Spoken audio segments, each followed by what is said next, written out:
De quel article nous allons parler aujourd'hui? Comme d'habitude, hein, on enchaîne les articles dans ces vidéos Bubble Chill. Alors le sujet, c'est devrions-nous croire en la propagande verte?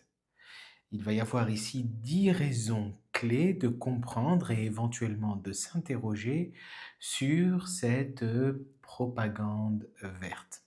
On va pas tarder, on va attaquer directement l'article pour pouvoir en discuter. Si vous voulez l'article en entier, vous allez dans le descriptif qui se trouve sous cette vidéo et vous cliquez sur le lien pour avoir tout l'article parce que je ne vais pas lire vraiment l'article dans son entièreté. Allez, c'est parti.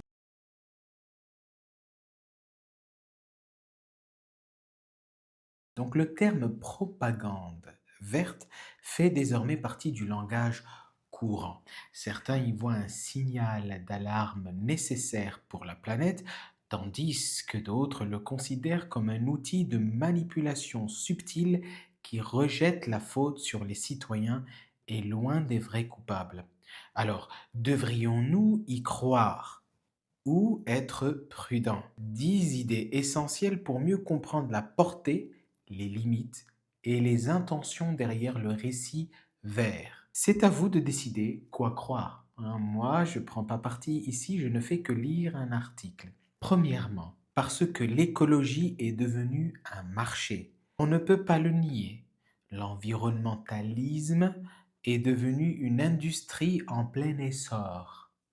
Voitures électriques, mode recyclé, emballage biodégradable, tout est maintenant commercialisé comme écologique. Mais souvent, derrière l'étiquette verte se cache un modèle commercial conventionnel. De nombreuses entreprises capitalisent sur les préoccupations environnementales sans apporter de changements significatifs. C'est ce que nous appelons le greenwashing. Encore un anglicisme, hein. Moi qui suis coach de français, je suis submergé par les mots d'origine, en tout cas d'influence anglaise. Le greenwashing. Ok. Lorsque le message est motivé plus par le profit que par le changement réel, il est naturel que les gens remettent en question sa sincérité. J'ai envie, ça me démange. J'ai envie de dire des choses et après je dis non, ok, reste neutre, Wissam. Mais quand même, j'ai déjà traité ce sujet grâce à un autre youtubeur, c'est Aldostérone. Vous pouvez voir sur ma chaîne, j'ai déjà parlé de ce sujet par le biais d'Aldostérone. Deuxièmement, parce que les gouvernements parlent souvent plus qu'ils n'agissent. Les sommets sur le climat vont et viennent. Des déclarations sont faites, des promesses sont annoncées, mais une action immédiate reste rare. Alors que les politiciens se fixent des objectifs ambitieux pour 2030 ou 2050, ils continuent de subventionner les combustibles fossiles aujourd'hui. Le résultat? Une perception croissante selon laquelle les promesses vertes sont plus une question d'optique que d'impact. Cela alimente le scepticisme et la désillusion. J'en profite pour dire, n'oubliez pas de vous abonner à la chaîne. Vous cliquez sur s'abonner et sur la cloche pour recevoir les notifications de toutes les prochaines vidéos. Le concept reste le même. Nous lisons toujours des articles qui sont traduits de l'anglais vers le français pour pouvoir donc pratiquer notre français, pour s'améliorer dans la langue française, bien évidemment. Continuons. Troisièmement, parce que la culpabilité est devenue un outil. Manger moins de viande, voler moins, voler dans les airs, recycler plus. Les citoyens se rappellent constamment leurs responsabilités environnementales. Pourtant, la recherche montre constamment que 100 entreprises sont responsables de plus de 70% des émissions mondiales. En se concentrant fortement sur le comportement individuel, le récit détourne souvent l'attention des problèmes systémiques.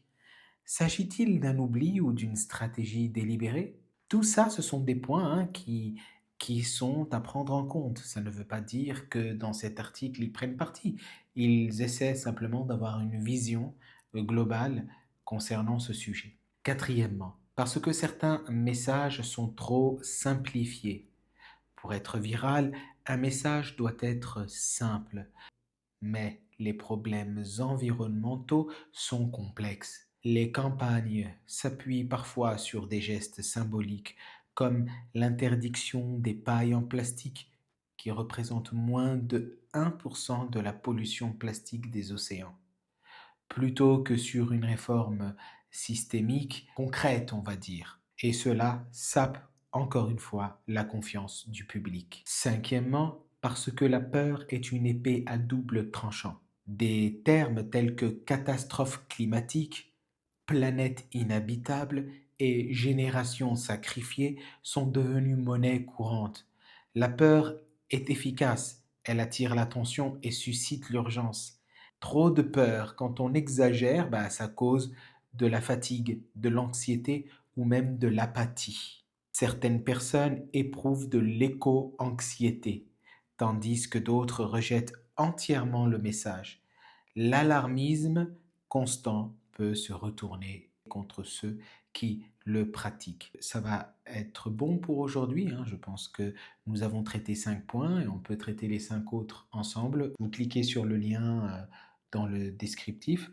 Vous aurez donc l'article entier où vous pouvez prendre un rendez-vous avec moi pour pouvoir pratiquer votre français. Pour mes élèves qui sont en train de suivre mes vidéos, ma chaîne, ils peuvent écrire en commentaire et nous pourrons en débattre lors de notre séance. Je remercie tous ceux qui m'ont fait des dons sur Tipeee. Tipeee, je le rappelle, c'est une plateforme pour faire des dons, pour aider, donc pour financer tout ça, la YouTube Room, le Rocking Chair, pour que ça me motive à continuer à faire beaucoup de vidéos sur beaucoup de sujets, sans oublier le sujet principal qui est le français, la pratique du français conversationnel. Je remercie les personnes qui m'ont fait des dons sur Tipeee, T-I-P-E-E-E. Le lien est également dans le descriptif de cette vidéo. Vous pouvez cliquer dessus et me faire un petit don récurrent. Bon, c'est tout pour aujourd'hui, je pense. Et puis, on se voit très vite dans une prochaine vidéo.